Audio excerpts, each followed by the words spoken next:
मैं Priyanka Pandey CIS competition coaching Jaunpur से आपको कंटिन्यू हिंदी पढ़ा रही हूँ और आज मैं आपको समास पूरा पढ़ा चुकी हूँ, समास के सारे भाग के बारे में बता चुकी हूँ। आज मैं आपको समास की प्रैक्टिस कराऊंगी। कैसे कराऊंगी आगे आप देखिए। मैं आपको आज समास के बारे में, मैंने आपसे कहा था कि लास्ट वीडियो में मैं आपको प्रैक्टिस कराऊंगी, बहुत सारे एग्जाम्पल्स दूंगी। तो आइए हम कंटिन्यू करते हैं। और प्लीज़ अगर आपको कुछ भी समझ में नहीं आ रहा है तो कमेंट करिए, मैं आपको समझाने की पूरी कोशिश करूंगी। और अगर आपको समझ में आ रहा है तो प्लीज़ चैनल को सब्सक्राइब करिए और बेल आइकन प्रेस करके लाइक करिए, शेयर करिए। आइए चलते हैं। देखिए समास क्या होता है, समास के कितने प्रकार हैं। हमको प्रैक्टिस करानी है समास की। किसकी? समास की। हम समास की प्रैक्टिस करा रहे हैं आपको। समास कितने प्रकार के होते हैं? 6 प्रकार के होते हैं। ये 6 में से मैं आपको शब्द दूंगी और आपको बताना है कि समास किस प्रकार के कितने को, ये कौन सा, इस शब्द में कौन सा समास है, ये आपको बताना है। याद रखिएगा, अगर इस विधि से आप पढ़ेंगे, इस मेथड से पढ़ेंगे तो आपको वैल्यूएबल लगेगा, बहुत अच्छा फीलिंग होगा कि आपकी प्रिपरेशन किस लेवल तक है। तो प्लीज़ आइए, वी कंटिन्यू। चलिए आइए हम लिखते हैं बेचैन। बेचैन में कौन सा समास है? आशातीत। आशातीत शब्द में कौन सा समास है? अगर मैं कहूं कि मुझे नीलकमल लिखना है, मैंने आपको सारे समास के पार्ट अच्छे ढंग से पढ़ाए हैं, तो प्लीज़ आप उसको माइंड में रिमेंबर करके, अच्छे से रिमेंबर करके याद रखिए और मुझे इसकी आंसर बताइए कि इस शब्द में कौन सा समास है। इस शब्द में जितने भी शब्द मैं आपको दे रही हूँ, आज मैं केवल आपको प्रैक्टिस कराऊंगी और समास की। और जान लीजिए कि ये वीडियो आपके लिए बहुत ही इम्पॉर्टेंट है, क्योंकि अभी तक तो आपने थियोरी पढ़ी, अब आपके प्रैक्टिस का वक्त आ गया है और प्रैक्टिस करना बहुत ही इम्पॉर्टेंट है। तो बेचैन, आशातीत, नीलकमल, आजीवन, आजन्म,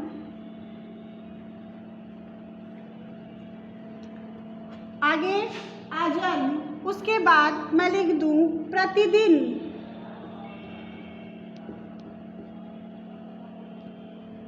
बताइए समास, बताइए समास कौन सा है?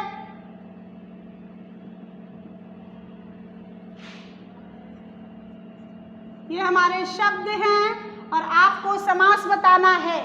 बेचैन, बताइए आपको, मुझे पता है कि आप अच्छे से जानते हैं, आपको आता है, तो प्लीज याद करिए कि मैंने क्या बताया था।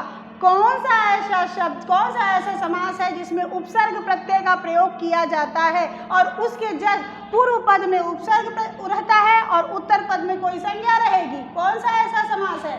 अव्ययी भाव समास। मैंने आपको बताया था। बेकाम, बेकाबू आपको मैंने लिखवाया था उदाहरण में, तो उसी को ध्यान में रखकर बेचैन शब्द, मान लीजिए वो ना आके कुछ और आ जाए, तो आप फॉलो उसी रूल को करिए। अगर आप उसी रूल को फॉलो करेंगे तो नेचुरल है, आप आंसर बहुत अच्छे से दे पाएंगे। तो बेचैन, बेचैन में कौन सा समास होगा? अव्ययी भाव समास। कमेंट करिए कौन सा समास होगा भाई? अव्ययी भाव समास। ठीक है। आशातीत, बताइए अगर मैं आ को उपसर्ग मानूं, शातीत, शातीत कोई संज्ञा नहीं होती है। आशातीत, आशा से तीत, मतलब से, के लिए, ये सब किस समास में प्रयोग किया जाता है? से अलगाव में, से जुड़ाव में, से साधन के रूप में। किस समास में? तत्पुरुष समास में। उसके 6 प्रकार होते हैं कारक के, तत्पुरुष समास के भाग हैं, मैंने आपको बताया है। तो ये कौन सा समास होगा? तत्पुरुष समास। मुझे पता है कि आपको बहुत अच्छे से समझ में आ रहा है और आप कर भी रहे होंगे, तो प्लीज आप ध्यान से पढ़िए और अच्छे ढंग से करिए।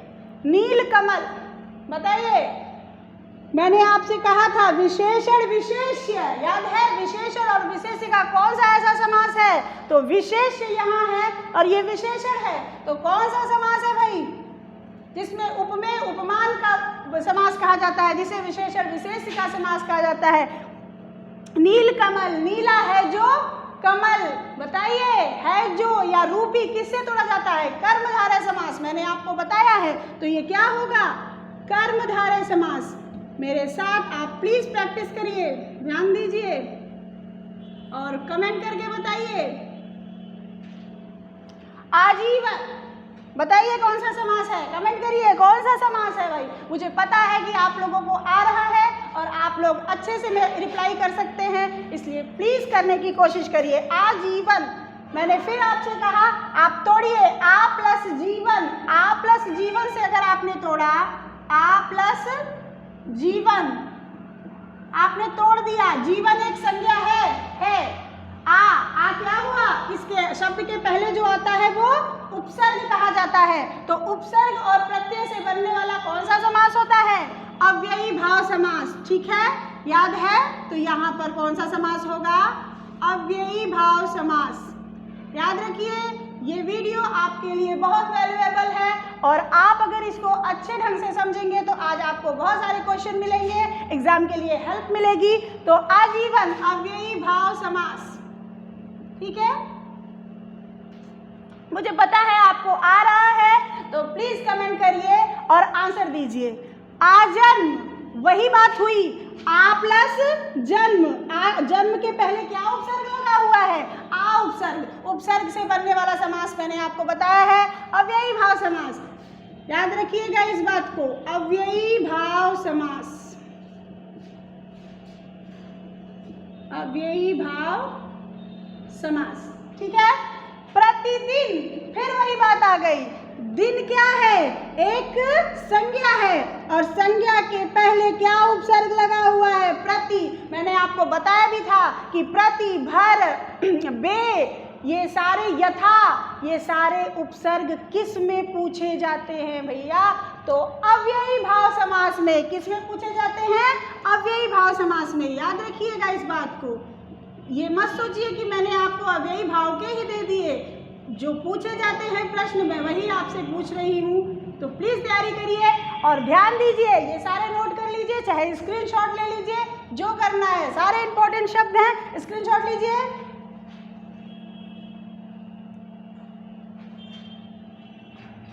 चलिए आते हैं अगला।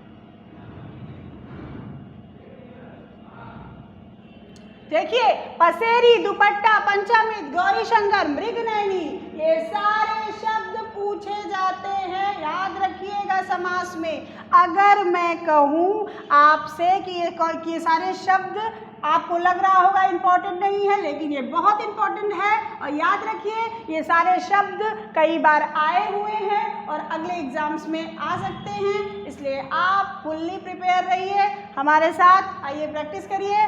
पसेरी किस समास में आएगा भाई? याद रखिए, मैंने आपको बताया था कि पहला पूर्व पद संख्यावाचक और उत्तर पद कोई संज्ञा हो तो संख्यावाची किसमें कहा गया था? द्विगु समास में। मुझे पता है कि आपको आ रहा है, तो प्लीज कमेंट करिए ये कौन सा समास होगा? द्विगु समास। द्विगु समास। आज मैं आपको कुछ वर्तनी भी पूछूंगी और आप उस वर्तनी मतलब शुद्ध शब्द, अक्सर सभी एग्जाम्स में पूछे जाते हैं हिंदी में कि शुद्ध शब्द छाटिए। 4 आपको दिए रहेंगे ऑप्शन, उसमें से एक शुद्ध शब्द आपको चुनना पड़ेगा। तो आज मैं वो भी क्वेश्चन आपसे पूछूंगी। दुपट्टा, दुपट्टा मतलब पूर्व पद दु है और पट्टा, पट्टा तो कई प्रकार का होता है, इसलिए वो एक संज्ञा है। तो पूर्व पद संख्यावाची किस समास में होता है? द्विगु समास में। नोट करते जाइए, चाहे स्क्रीनशॉट ले लीजिए, जो आपकी इच्छा हो। अगर आप नोट करेंगे तो इससे आपकी प्रैक्टिस होगी और आपको बहुत ही अच्छे से याद हो जाएगा, क्योंकि लिखी हुई चीज़ें बहुत अच्छे से समझ में आती हैं। मेरी बात को ध्यान देने की कोशिश करिए, और अगर कुछ भी नहीं समझ में आ रहा है या कुछ प्रॉब्लम हो रही है तो प्लीज़ कमेंट करिए, मैं आपको समझाने की पूरी कोशिश करूँगी। पंचामृत, 5 अमृत मतलब 5 अमृतों का समूह, पंचामृत, 5 अमृत। तो यहाँ भी देखो समास, ये मत सोचिए कि एक ही दे रही हूँ मैं, आगे मैं आपको देती चल रही हूँ। गौरी शंकर, बताइए इसमें कौन सा समास है, कमेंट करिए भाई। गौरी शंकर, मुझे पता है कि आप लोगों को आता है, मैंने आप लोगों को पढ़ाया भी है। तो गौरी और शंकर, और, तथा, अथवा, एवं किसमें लोप होता है? द्वंद्व समास में। मैंने बताया है आपको, गौरी और शंकर।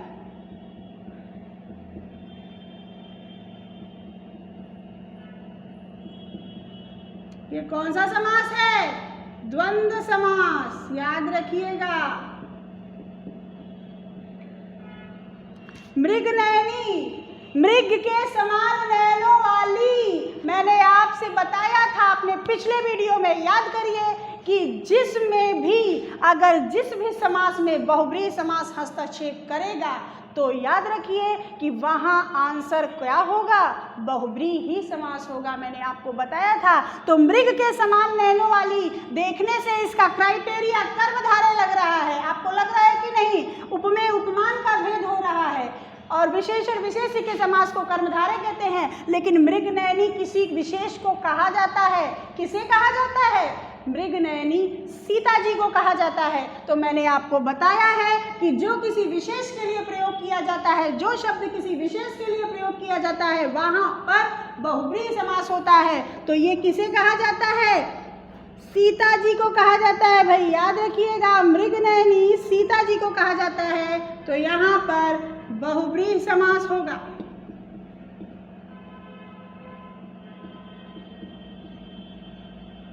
ठीक, चलिए स्क्रीनशॉट लीजिए, नोट करिए, आगे मैं आपको देती हूँ। मेरे साथ नोट करते चलिए भाई, और आपका सपोर्ट ही हमें आगे बढ़ाएगा, और आप अगर आप हैं तो हम हैं, इस बात को याद रखिएगा। मैं आपका पूरा सपोर्ट करूंगी आपको एग्जाम क्वालिफाई करने में। तो प्लीज़ चैनल को सब्सक्राइब करिए, लाइक करिए, शेयर करिए। आगे आगे के शब्द देखिए, घड़ी घड़ी। आज मैं आपको ढेर सारे शब्दों का प्रैक्टिस कराऊंगी। ये बहुत ही अच्छा वीडियो है, याद रखिएगा। प्रैक्टिस करने से आपको ये हो जाएगा, अपने अंदर कॉन्फिडेंस आ जाएगा कि आप किस प्रकार से आपकी प्रिपरेशन है। अगर आपने एक चैप्टर समास पढ़ा तो समास आपको किस लेवल तक समझ में आया, और क्या नहीं समझ में आया, क्यों नहीं समझ में आया, इसमें आपको पता चलेगा, और आप उस कमियों को दूर करने में अपने आप को सक्षम हो जाएंगे। तो इस बात को याद रखिएगा, और आइए प्रैक्टिस करते हैं। घड़ी घड़ी, फूल पत्ती। मैं थोड़ा बड़ा लिखती हूँ इस समय, क्योंकि आपको कोई दिक्कत ना हो समझने में। फूल पत्ती।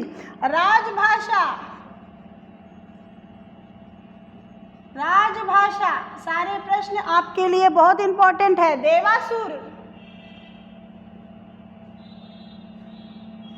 देवासुर, याद रखिए। परोपकार, आज मैंने आपको काफ़ी शब्दों से परिचित कराया, आगे भी करा रही हूँ। तो चलिए आप बताइए मुझे कि घड़ी घड़ी में कौन सा समास है। मैंने आपको बताया है कि जहाँ पर शब्दों की पुनरावृत्ति होती है, भाई देखिए, एक यहाँ घड़ी है, फिर यहाँ घड़ी है, तो कौन सा समास होगा? शब्दों की पुनरावृत्ति होती है तो वहाँ पर अव्ययी भाव समास होगा। मुझे पता है कि आपको आता है, तो प्लीज़ आप कमेंट करिए। और घड़ी घड़ी में कौन सा समास है? अव्ययी भाव समास।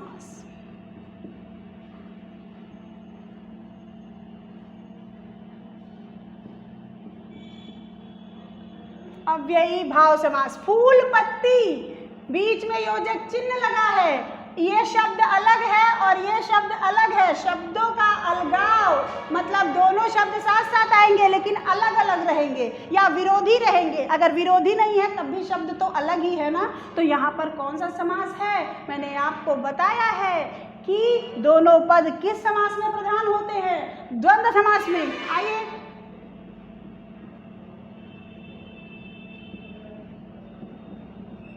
द्वंद्व समास फूल और पत्ती से तोड़ेंगे, ठीक है। राजभाषा, इसको तोड़िए भाई। राज की भाषा, का की के, राज की भाषा, राज की भाषा, का की के किस में आएगा? तत्पुरुष समास के कारक वाले में मैंने बताया था। तत्पुरुष समास में 6 प्रकार के होते हैं, जिसमें संबंधवाचक तत्पुरुष समास जो होता है उसमें का की के का लोप होता है। तो राज की भाषा कौन सा समास? आपसे तत्पुरुष ही पूछेगा, उसके प्रकार नहीं पूछेगा, जल्दी याद रखिए।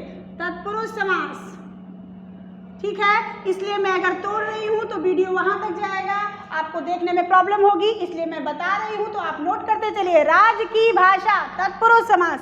देवासुर, इसको जरा तोड़िए, तोड़ के बताइए क्या होगा? देवासुर, देवासुर को तोड़िए, इस शब्द को तोड़िए। मैंने आपको देवासुर नहीं कहा, इस शब्द को तोड़िए। देव और असुर, देव और असुर मतलब देव और असुर मतलब देव और दानव। असुर को दानव कहते हैं, राक्षस कहते हैं। तो देव और असुर मैंने आपसे कहा था विरोधी भाव के शब्द या अलगाव वाले शब्द किस समास में होंगे? द्वंद्व समास। अभी मैंने आपको बताया है। तो यहाँ पर कौन सा समास होगा? द्वंद्व समास। मुझे पता है कि आप अच्छे से कमेंट कर रहे हैं। So keep watching this video. परोपकार, पर के प्रति उपकार, इसको बताइए कौन सा समास है? मैं आपको दे रही हूँ, बताइए, प्लीज बताइए, कमेंट करिए। का की के अभी बताया है मैंने आपको। तत्पुरुष समास।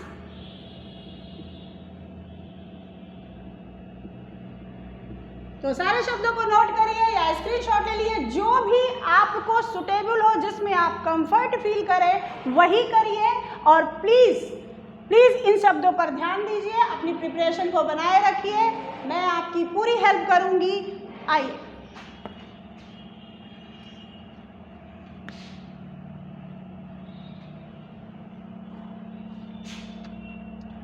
शताब्दी,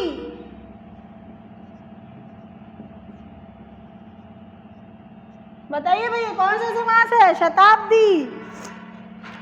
राजपुत्र, पकौड़ी,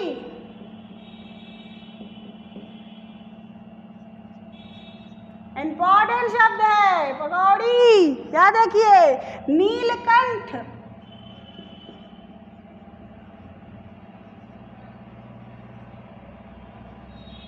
उसके बाद सवाल जवाब।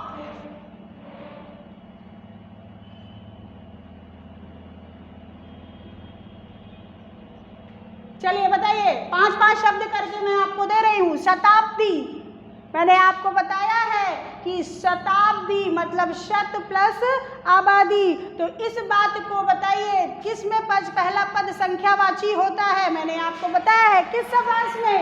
द्विगु समास में, ठीक है। नोट करते चलिए, शताब्दी द्विगु समास। राजपुत्र, राजा का पुत्र, का की के का लोप, अभी बताया है मैंने आपको। तत्पुरुष समास, ध्यान से बात को समझिए। तत्पुरुष समास। पकौड़ी, यहीं पे आप एक नोट करके लिखिए, यहीं पे आप एक नोट करके लिखिए कि खाने पीने की चीजें क्या होता है भाई? मैंने आपको कहा है, रुकिए अभी मैं लिखाती हूँ। पकौड़ी में कर्मधारय समास,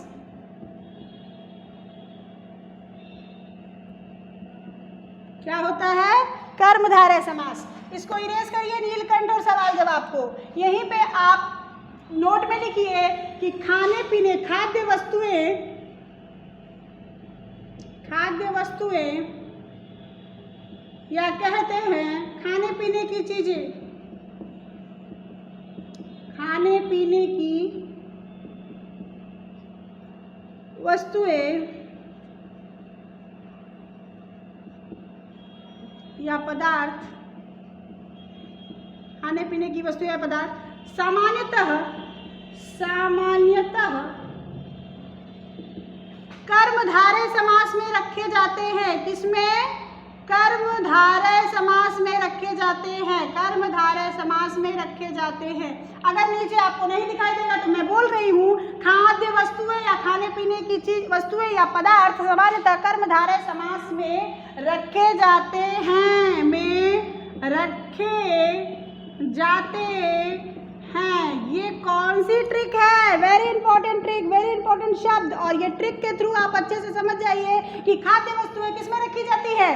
कर्मधारय समास में। बार बार बोल रही हूँ, नोट करिए इस बात को कि खाद्य वस्तुएं अगर आए तो सामान्यतः 80% वो कर्मधारय समास में रखी जाएगी। किसमें भाई? कर्मधारय समास में। याद रखिए, नोट कर लीजिए, बार बार पॉइंट आउट कर रही हूं कि खाने पीने की वस्तुएं या खाद्य पदार्थ कर्मधारय समास में रखे जाते हैं। आगे आते हैं, स्क्रीनशॉट लीजिए या नोट कर लीजिए, रजिस्टर बना लीजिए। चलिए आगे आते हैं।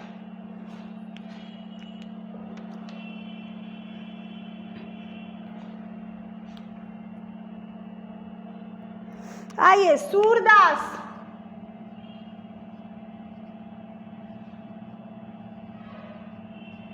अभी मैंने आपको दिया था सवाल जवाब।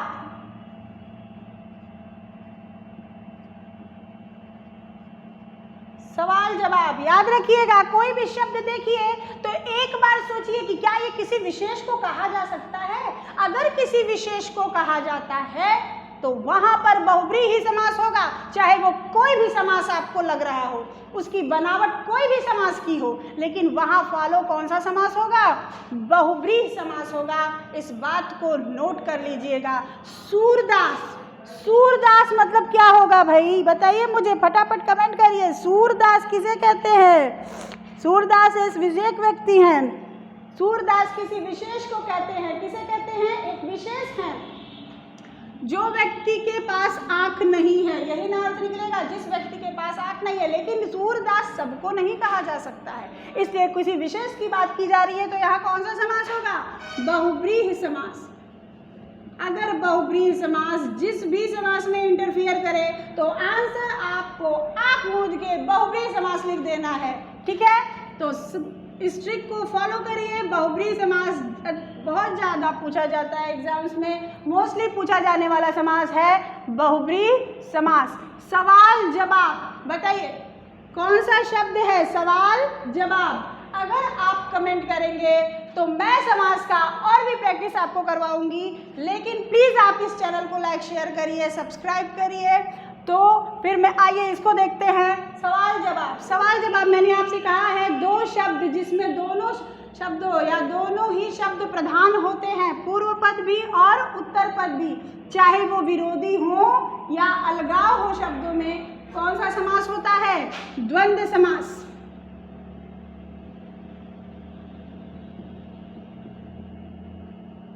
क्या होता है? द्वंद्व समास होता है। ठीक है, तो आइए एक और देखते हैं। जैसे मैं आपको कहूं तुलसीकृत,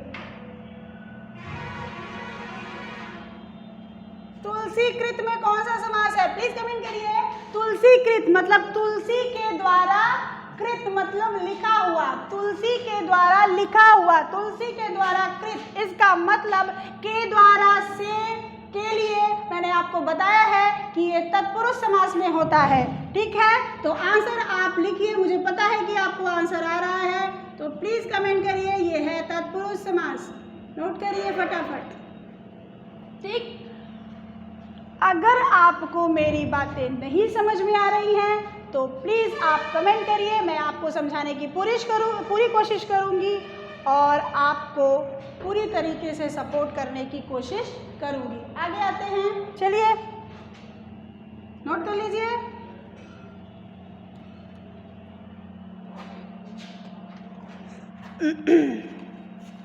बताइए गोपाल, अगर मैं कहूँ बारहसिंघा,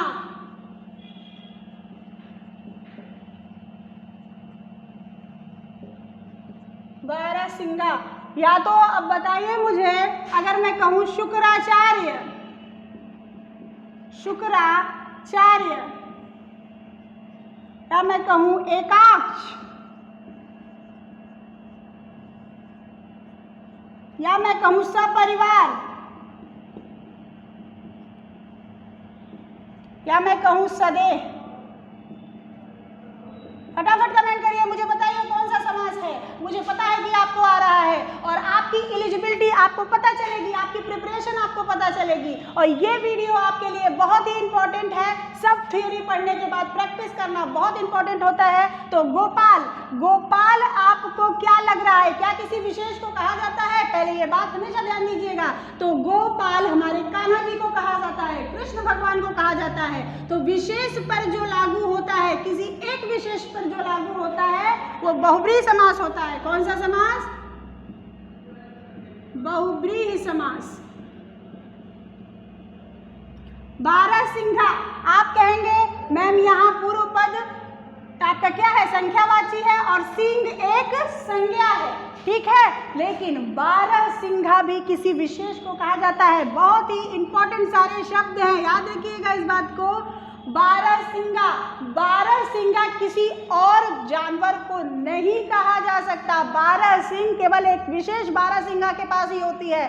तो याद रखिए, मैं ये चैलेंज करती हूँ कि बारहसिंघा आपको जल्दी नहीं मिलेगा। ऐसे शब्द बहुत इंपॉर्टेंट होते हैं। ये भी कौन सा समास है?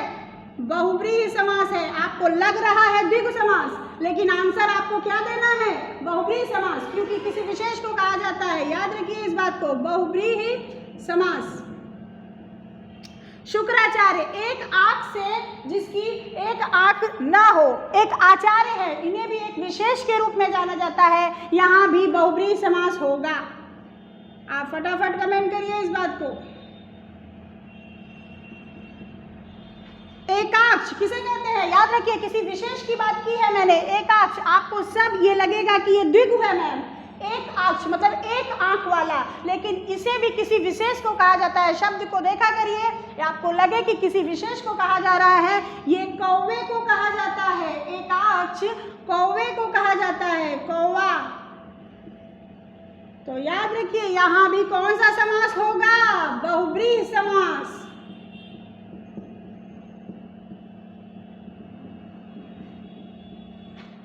सपरिवार, मैंने आपको कहा है स सह जिसमें भी उपसर्ग आए वहां पर कौन सा समास होता है? तो आप अच्छे से जानते हैं, ये होता है बहुब्रीहि समास।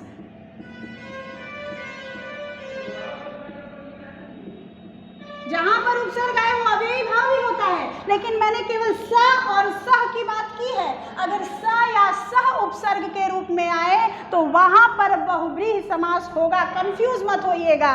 सदेह, यहाँ भी स आया देह के साथ, देह के साथ, मतलब यहाँ भी बहुब्रीहि समास होगा। आज मैंने आपको बहुब्रीहि की बहुत सारी प्रैक्टिस कराई है और समास की भी प्रैक्टिस कराई है। स्क्रीनशॉट ले लीजिए, चाहे कमेंट कर दीजिए। आप अच्छे से सब नोट कर लीजिए। मैं आपका पूरा सपोर्ट करूंगी हिंदी के लिए। आप घर पे रहिए, कोरोना में बाहर मत निकलिए, सेफ रहिए, घर पे रहिए। So keep watching my video. Thank you so much.